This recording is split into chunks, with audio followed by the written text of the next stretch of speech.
Entonces, primeramente nos dice este método que nosotros tenemos que marcarnos nuestra lámina, nuestra plancha, y con un patrón de rejillas en forma de círculos, ¿no?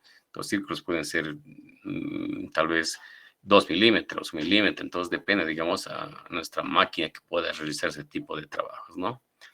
Después de ese marcado, de ese patrón de rejilla, nosotros vamos a someter a un punzón de la misma forma como el método de Erichsen, ¿no? Entonces vamos a poder obtener diferentes deformaciones a partir de, digamos, de los círculos, ¿no? Entonces aquí vamos a tener un patrón inicial, ¿no? Podemos obtener ese tipo de deformaciones, tal vez que son deformaciones uniaxiales, lo llaman, ¿no?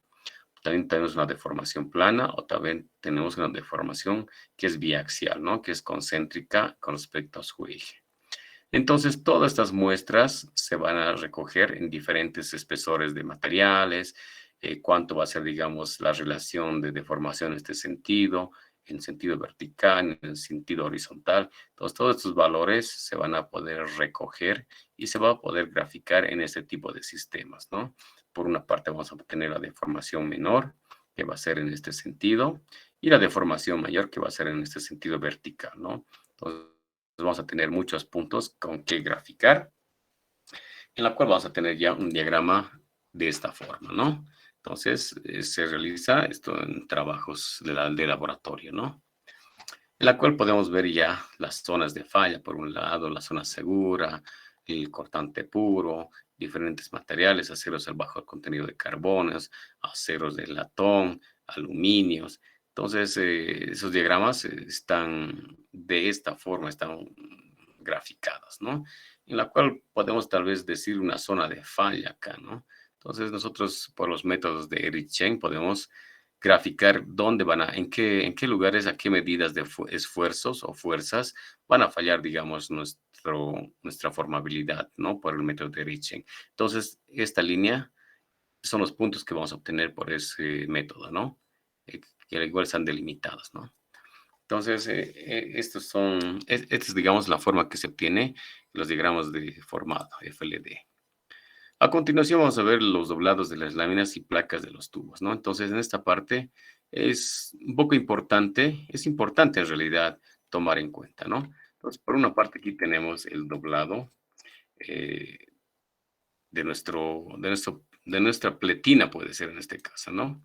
Entonces, generalmente, jóvenes, ustedes bueno, son futuros ingenieros, tal vez pasen directamente en una empresa de construcciones metálicas a cargo, digamos, del diseño primeramente, ¿no? Pero si demuestran un poco más de interés, pueden pasar, digamos, al área de cálculo o también pueden ser tal vez jefes de producciones o jefes de ingeniería, digamos, depende al empeño que ustedes pueden realizar, ¿no? Pero como siempre sabemos, nosotros empezamos desde abajo, ¿no? Tenemos que conocer primeramente todas las máquinas que contempla nuestro taller, desde las amoladoras, desde el equipo de pintura, desde la plegadora, la cizalla, los equipos de soldadura, las prensas hidráulicas, cuánto es la capacidad de cada uno. Entonces tenemos que ser bien curiosos en la parte, digamos, de las construcciones metálicas, ¿no? Tenemos que conocer todos los equipos.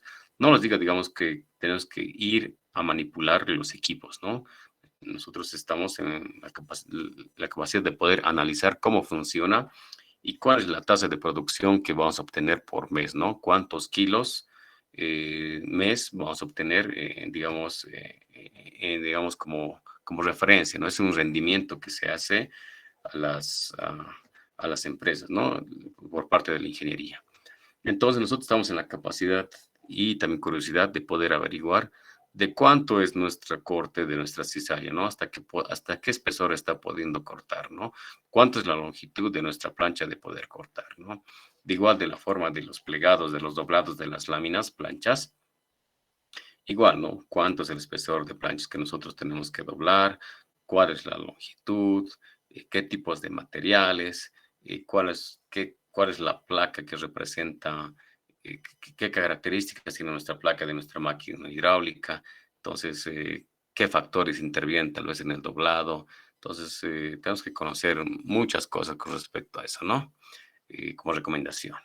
Entonces, nosotros cuando sometemos lámina para que se doble, tenemos, digamos, estos parámetros que podemos encontrar acá, ¿no? Un ángulo de radio de doblez. También tenemos la longitud del eje neutro, que es muy importante. Tenemos el espesor, la longitud de doblez.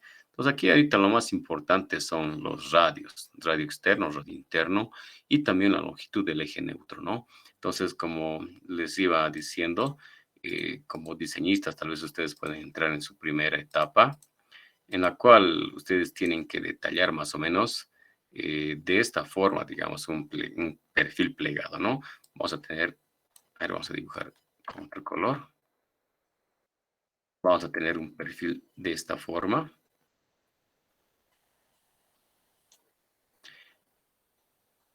A ver, vamos a simular más su espesor. Así vamos a tener este perfil, ¿no? En la cual ustedes tienen que detallar tanto como va a ser, digamos, la dimensión de la cota, ¿no? Su medida por este lado, la medida por este lado, el espesor, tal vez otra vista puedan tener, y también tienen que definir el desarrollo, como se llama comúnmente, ¿no? El desarrollo de nuestra chapa o el desdoblado que podemos encontrar en diferentes bibliografías, ¿no? Para eso nos va a servir esta línea de eje neutro, ¿no? Donde nosotros vamos a poder calcular de qué tamaño va a ser nuestra pletina o nuestra plancha a poder cortar, ¿no? Entonces nosotros tenemos que representar de esta forma, ¿no? Nuestra pletina, nuestra plancha para poder cortar.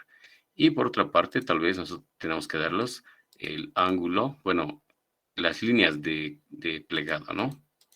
Que va a estar debidamente acotadas, ¿no? Entonces, todos estos datos nosotros lo podemos encontrar con estas ecuaciones, ¿no? Este LB va a ser, en ese sentido, la longitud de nuestro doblado, ¿no? Entonces, está en función del ángulo, del radio de doblez. Un factor K va entre 0.33 y 0.5 para este tipo de condiciones, ¿no? Y también está en función del espesor. Entonces, ya podemos encontrar con esos valores un LB, representarlos en planos constructivos y poder mandar, digamos, a nuestros operarios a poder plegar, ¿no? Hay mucha, como les comento, hay mucha incertidumbre con respecto a este factor K, ¿no? Entonces, podemos decir tal vez este factor K, como les iba indicando, que se encuentra en las placas de nuestras máquinas de plegado, ¿no? Este es factor K, hay que revisarlos, va a estar en función del espesor de la plancha, va a estar en función tal vez de la longitud de nuestra plancha y también va a estar en función de nuestra matriz, ¿ya? Entonces, por otra parte, también podemos encontrar el radio mínimo de doblez, ¿no? Está detallado por E, en la cual nos recomienda para aceros al carbono, que vamos a utilizar mucho, la verdad, en la 36, SAE 1010, que dice que va a ser el 0.5 del espesor. Entonces ya tenemos definido E, ¿no? E va a ser 0.5 de T. Entonces, si tenemos ya definido E, podemos encontrar por otra forma el radio de doblez R, ¿no? También podemos encontrar LB de esta forma igual. Entonces, jóvenes, de esta forma tenemos que hallar todos los datos para poder realizar, digamos, un correcto doblado, ¿no? A ver, vamos a la siguiente diapositiva. Entonces, en esta diapositiva podemos hablar un poquito de la restitución de los materiales, ¿no? Entonces, vemos en esta imagen, debido a la fuerza que realiza este punzón con respecto a esta plancha y la matriz, tenemos una forma que se va a realizar, ¿no?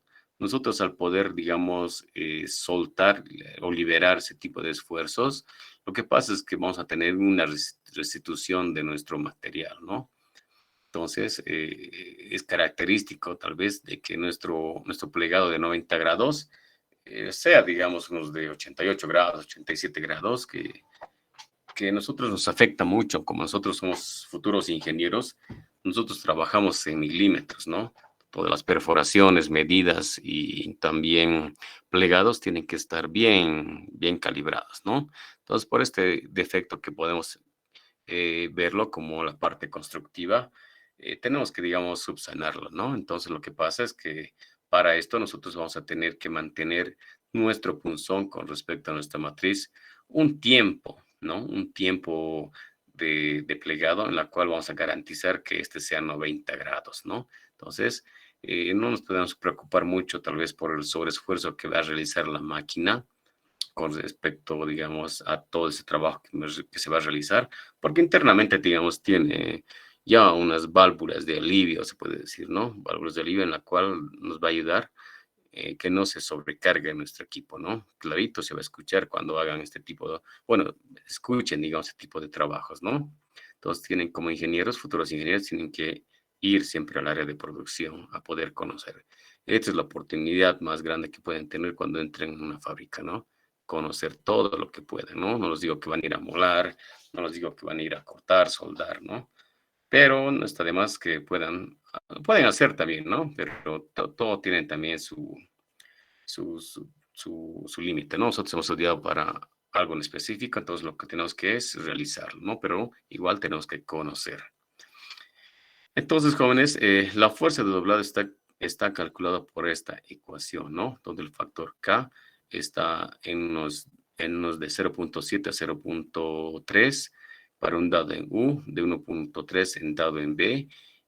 Bueno, de esta forma podemos encontrar este factor K, ¿no? También está en función de la abertura que podemos encontrar acá en el dado, ¿no? También está en función de la longitud, del espesor y también está en función de la resistencia del material, ¿no? Entonces, por una parte encontramos la fuerza de doblado y por otra parte tenemos este tipo de ecuaciones, ¿no? Este tipo de ecuaciones se ajusta a situaciones en que el radio de la punta del punzón y el espesor de la lámina son relativamente pequeños a comparación con la abertura de W, ¿no? Tenemos entonces dos tipos de ecuaciones que son recomendadas por nuestra bibliografía. Doblados diversos y operación de formados relacionadas. Entonces, en esta parte tenemos esta prensa excéntrica en la cual nos hace, digamos, el doblado de diversas chapas metálicas, ¿no? O planchas, se puede decir, ¿no? Entonces, esta prensa está, digamos, accionada hidráulicamente o mecánicamente por un motor, se puede decir, ¿no? Entonces, generalmente este tipo de prensas son, son hidráulicas, ¿no? Porque debido, digamos, a ese tipo de sistemas podemos encontrar mejores fuerzas de aplicación con respecto al punzón, ¿no? Mejores precisiones, mejores mantenimientos. Bueno, la tasa de mantenimiento es no se necesita mucha tasa de mantenimiento, ¿no? Con respecto a las piezas mecánicas que pueden actuar con respecto a estas prensas mecánicas, ¿no? Entonces, por una parte, podemos ver que tenemos un portamatriz en esta parte. Vamos a definirlo más o menos de esta forma. El portamatriz que lo podemos encontrar acá, ¿no? El portamatriz y se encuentra en la parte larga de nuestra prensa, ¿no? Se encuentra acá. Entonces, ese tipo de portamatrices nosotros lo podemos utilizar en diferentes formas, ¿no? Aquí lo vamos a dibujar tal vez. La primera forma va a ser en ese sentido. La segunda va a ser tal vez un poco más pequeño. La tercera tal vez va a ser, bueno, la tercera va a ser un poco más grande. Entonces, toda esta prensa que vemos acá, lo podemos, digamos, encontrar en un catálogo, tal vez una placa, que siempre está, digamos, en la parte de arriba, ¿no?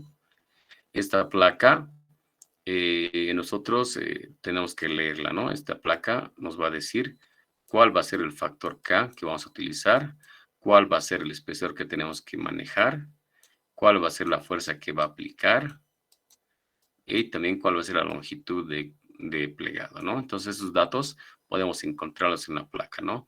Según estos datos, nosotros vamos a utilizar este tipo de portamatriz. Va a ser la posición 1, la posición 2 o la posición 3. Por ejemplo, digamos, tenemos un espesor de 10 milímetros, entonces nos va a recomendar esta placa que utilicemos el 3, ¿no? Pequeño va a ser el 2. Así más o menos funciona este portamatriz, ¿no? Va girando. De igual forma, podemos encontrar en la parte superior el punzón, ¿no? Tenemos aquí el punzón. un punzón por acá, otro punzón y otro punzón, ¿no? Entonces, este punzón más o menos tiene que tener esta forma, ¿no? Como vemos aquí en la imagen, que está pintada en amarillo. Este punzón, de igual forma, es empernada a la prensa, ¿no? Como podemos observar, tenemos en este sector que están empernados, son por partes, ¿no? Tenemos aquí un sector, otro sector de punzón y otro sector, debido, digamos, que generalmente no se utiliza a veces digamos, todo el sistema, ¿no? Toda la línea de plegado. Entonces, a veces se utiliza para piezas que son muy complejas, un sector nomás, en la parte verde podemos observar, ¿no? Y estos tipos de punzones son empernados a la prensa, ¿no? Entonces, ese tipo de pernos generalmente son pernos tipo Allen, para que solo el operario que está a cargo de esta máquina de mantenimiento pueda, digamos, utilizarlas, ¿no? Entonces, tenemos que tener gran técnica para poder montar y desmontar este tipo de punzones que encontramos, ¿no? Entonces, por otra parte, tenemos en la parte de abajo, generalmente se encuentra un pedal de accionamiento, ¿no? En la cual nosotros hacemos la carrera de subida y como de bajada de nuestra prensa, ¿no? Entonces, esto funciona de esta forma, ¿no? Que hace subir y bajar para el proceso de plegado, ¿no? Entonces, por otra parte, podemos nosotros imaginarnos, como vamos a hablar de las prensas que son hidráulicas, podemos tener en este sector un tablero, ¿no? Un tablero que va acoplado a nuestra prensa, ¿no? Entonces, este va a ser ahora una prensa hidráulica, ¿no? Entonces, en este tablero nosotros tenemos que programar diferentes tipos de plegados, ¿no? Podemos plegar ese tipo de formas, en forma de U, en forma de C, tal vez este tipo de formas que vienen generalmente para las puertas, ahí, diferentes formas, ¿no? En la cual nosotros vamos a programar este panel que es touch, vamos a poder generar ese tipo de perfiles, en la cual nos va a ayudar, ¿no? Por una parte vamos a dibujar en esta parte que vamos a tener nuestro punzón, que va a ser más o menos de esta forma. Vamos a tener nuestro portamatriz, que va a estar alineado en esta forma, por ejemplo. Y por atrás vamos a tener unos servomotores, se puede decir, que nos va a ayudar, digamos, a poder calibrar nuestro perfil plegado, ¿no? Por una parte, por aquí va a entrar nuestra plancha para ser plegada y el operario, bueno, y el tope que podamos encontrar en este sentido va a ser un tope que va a estar accionado por motores, que previamente va a estar, digamos, programada, ¿no? Entonces, para poder, digamos, utilizar el plegado de este perfil que vemos acá, este tope se va, digamos, programar a esta longitud, ¿no? Entonces, esta longitud se va a programar, en la cual automáticamente nosotros solo tenemos que agarrar tal vez la plancha por dos operadores y solo va a tener que empujar hacia el trabajo, digamos, de plegado en el sentido vertical, ¿no? Entonces, la máquina nos va a decir que el siguiente plegado va a ser de la siguiente forma. Vuelque tal vez la pieza para hacer el otro plegado, nos va a decir. Entonces, volcamos la pieza y el tope va a estar, digamos, garantizado para que tenga ese tipo de dimensiones. A veces esta dimensión puede ser más larga, ¿no? Entonces, y ya está programado. Nosotros no tenemos que utilizar tal vez unos flexos, unos vernieres que, digamos, nos va a ayudar, digamos, a que el trabajo sea más largo, ¿no? Entonces, lo que necesitamos nosotros es altas tasas de producción en este tipo de métodos, ¿no? Entonces, más o menos así funciona, jóvenes, así a grandes escalas. En resumen, tenemos la programación por un lado, el accionamiento también puede ser igual automático y hemos hablado igual de los punzones como también de los portamatrices, ¿no? Entonces, de esa forma funciona. Por otra parte, podemos encontrar otro tipo, digamos, de deformados, ¿no? Esto lo llaman el doblado con rodillos, ¿no? Entonces, generalmente estos tipos de doblados, lo que pasa es que accionamos, digamos, calibramos, ¿no? De esta forma nuestro rodillo, ¿no? En función va a estar al diámetro que vamos a poder obtener, ¿no? Entonces, este tipo de doblados con rodillos podemos utilizarlos para la construcción de tanques metálicos, ¿no? Tanques con la norma API, tanques atmosféricos. También puede ser otro tipo de tanques, ¿no? Tanques esféricos horizontales. Tal vez puede ser también almacenamiento de silos de granos en planchas lisas o también tanques de agua puede ser, ¿no? Entonces, utilizamos más que todo este tipo de métodos, ¿no? Tal vez podemos observar aquí la máquina para poder hacer el doblado, el cilindrado de este tipo de chapas, ¿no? A veces este tipo de máquinas también tiene, digamos, un doblado de perfiles que podemos encontrar en este sector, ¿no? Entonces, de la misma forma, se puede regular este tipo de diámetros. Estos reguladores generalmente se encuentran en esta parte, ¿no? Que no se puede observar. Entonces, regulamos y podemos obtener el diámetro, ¿no? Entonces, para perfiles, podemos utilizar para obtener tal vez estructuras que son en forma de curva, ¿no? Entonces, vamos a tener por un lado y por otro lado ese tipo de estructuras que van a tener, obviamente, su reticulado, ¿no? Entonces, ese tipo de cerchas son bastante utilizadas en las construcciones metálicas. De estos va a haber muchos por acá, ¿no? Varios va a haber. Y sus correas correspondientes, ¿no? Entonces, jóvenes, es la aplicabilidad de este doblado con rodillos. A continuación vamos a ver el rebordeado, ¿no? Este tipo de métodos. Por una parte tenemos un dado, por otra parte tenemos la pieza. Entonces, sometida, digamos, este dado a una fuerza en la cual podemos obtener este tipo de piezas, ¿no? Este tipo de piezas es utilizado más que todo para adornos, se puede decir, ¿no? Adornos de las puertas, de las cocinas, adornos de muebles, portones, puertas, muchas utilidades tienen, ¿no? Son pequeños dobleces que nos ayudan, digamos. Por otra parte, tenemos en la parte del bridado, ¿no? Este tipo de operaciones en la cual podemos obtener ángulos de 90 grados, ¿no? En diferentes formas. Lo que pasa es que aquí, digamos, nos ayuda a poder tener una buena rigidez de nuestras planchas, ¿no? Entonces, siempre una plancha hay que tratar de rigidizarla, ¿no? Tenemos una plancha, entonces vamos a tener un plegado de esta forma, ¿no? A veces de esta forma también para poder rigidizar, ¿no? O a veces vamos a poder, aparte de este rigidizador que hemos hecho por el plegado, nosotros podemos poner otro tipo de rigidizador, más o menos de esta forma, ¿no? Que es un plegado en omega, ¿no? Entonces garantizamos que esta plancha no se llegue, digamos, a doblarse por los diferentes impactos como hemos visto anteriormente, ¿no?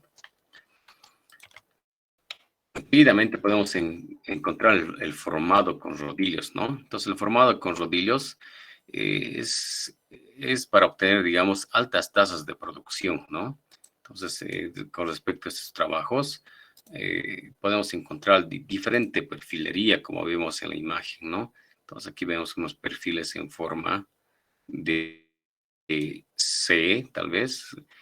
También podemos obtener este tipo de perfiles. A ver, encontramos una U más pequeña acá. Aquí tenemos otra forma que es un poco diferente. Entonces, para poder, digamos, hacer ese tipo de aplicaciones, se puede encontrar, digamos, en las escalerillas de cables, ¿no? Entonces, las escalerillas de cables está formado por un perfil que tiene, digamos, esta forma. ¿Ya? Por otra parte, tiene la misma forma en el otro lado, que estos se llaman rieles, ¿no? Entonces, ese tipo de rieles tienen una vista isométrica, podemos decir, grandes longitudes, como ser 3 metros, 6 metros, entonces depende, digamos, al corte que vamos a realizar, ¿no? Entonces, ese tipo de escalerillas también tienen internamente un peldaño, tal vez, una vista superior podemos hacer por acá. Entonces vamos a tener por una parte superior las rieles y en la parte inferior otra riel y los peldaños por una parte que va a estar cada 500, cada 300, cada 200 en función, digamos, a la carga que vamos a tener con respecto al peso de nuestros cables, ¿no?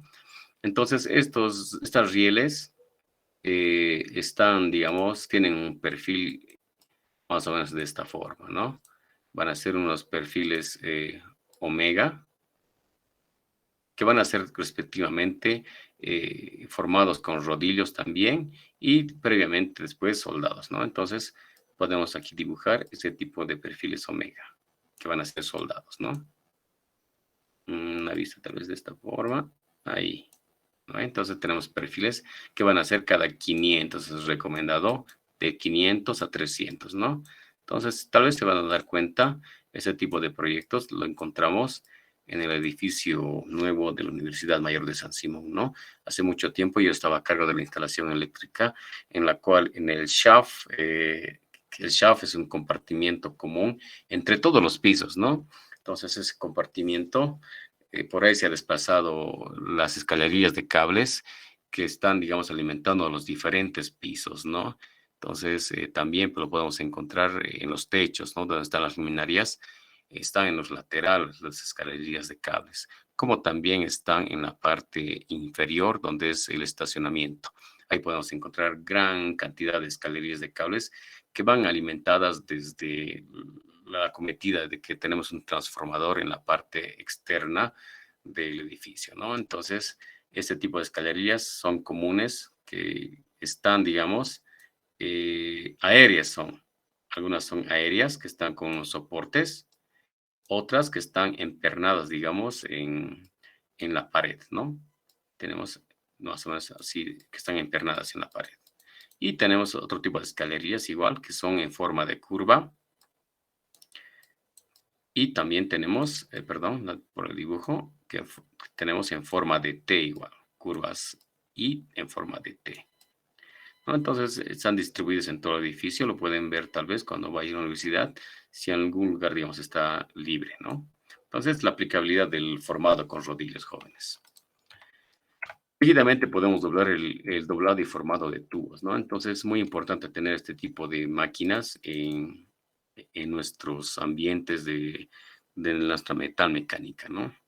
Entonces, un ejemplo característico para esto es la construcción del barandado, ¿no? Barandados industriales, más o menos el formado de tubos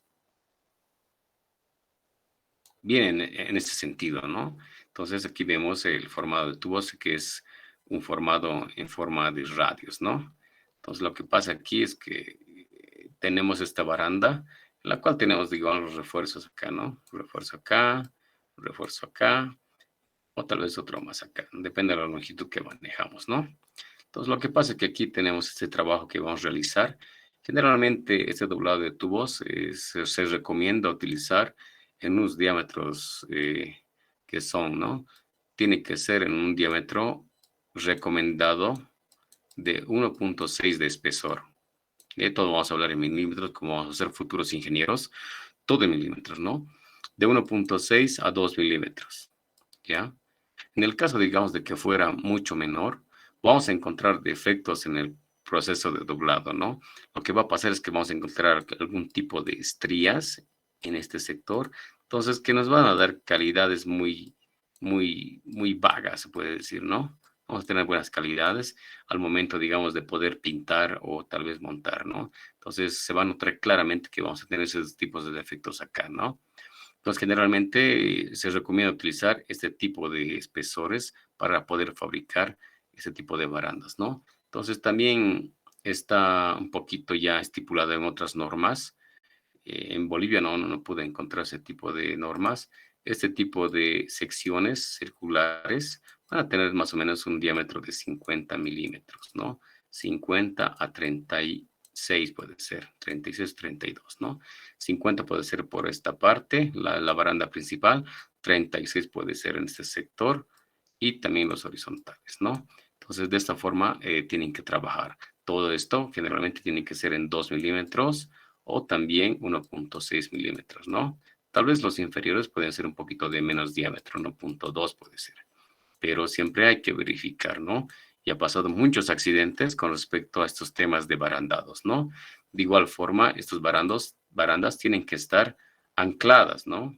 El tipo de anclaje que se va a utilizar tal vez en edificios, generalmente aquí vamos a tener una viga cadena, ¿no? Entonces, ese tipo de anclajes van a ser soldados en la viga cadena, ¿no? En los fierros, ¿no? Entonces, en el caso de que fuera un perfil, tal vez un perfil C, no van a necesitar ese tipo de anclajes, ¿no? Solo va a ser, digamos, soldadura con placas de refuerzo, ¿no? Entonces, otro detalle que podemos encontrar tal vez son los rodapiés característicos que encontramos en la parte, digamos, en la parte inferior, para evitar, digamos, todo tipo de accidentes, ¿no? Entonces, jóvenes, ustedes están, digamos, en la tarea de averiguar más sobre esto, cuál va a ser, digamos, las distancias que son, ay, perdón, a ver, las distancias que van a ser mínimas con respecto, digamos, a los parantes, ¿no? Generalmente pueden ser 2 metros, más o menos puede ser 2 metros, ¿no? Y una altura puede ser de 1 metro. Entonces, la aplicabilidad para el formado, digamos, de tubos, ¿no? Hay otras aplicaciones igual para el formado de tubos. Vamos a encontrar tal vez en los reticulados, ¿no? Reticulados de esta forma pueden ser. Entonces, mucha aplicabilidad, ¿no? Entonces, en la vida profesional se les va a presentar muchos proyectos con respecto a esto, pero es el más común de poder utilizar en el barandado industrial, ¿no? Entonces, jóvenes, de esta forma vamos a acabar la clase el día de hoy. No sé si tienen alguna duda, alguna pregunta con respecto a estos temas que estamos conversando. Inge, una duda. ¿Podrías repetir lo de anisotropía, por favor? Claro, la anisotropía, entonces hemos dicho que es las propiedades mecánicas mejoradas, se puede decir, ¿no? En laminación hemos visto un poquito de esto, ¿no? En la cual nuestra plancha, que sale, digamos, en bruto, la estructura microcristalina es muy deficiente, se puede decir, en las propiedades mecánicas, ¿no? Lo que pasa es que con el laminado obtenemos un reordenamiento cristalino en la cual hace la compresión de este tipo de estructuras, ¿no? Microcristalinas. Entonces garantizamos mejores propiedades mecánicas con respecto a esto, ¿no? Y también con los defectos como ser las inclusiones, tenemos algunos huecos. De igual forma, nosotros podemos minimizar ese tipo de defectos con laminado que hemos visto en los capítulos anteriores, ¿no? Entonces, una mejora, se puede decir en pocas palabras, ¿no? ¿Quedó entendido, Kevin? Sí, Inge, muchas gracias. ¿Qué más dicen jóvenes con respecto a esos temas? Si no tienen más dudas, entonces tal vez nos veríamos el día de mañana, culminando el capítulo 16.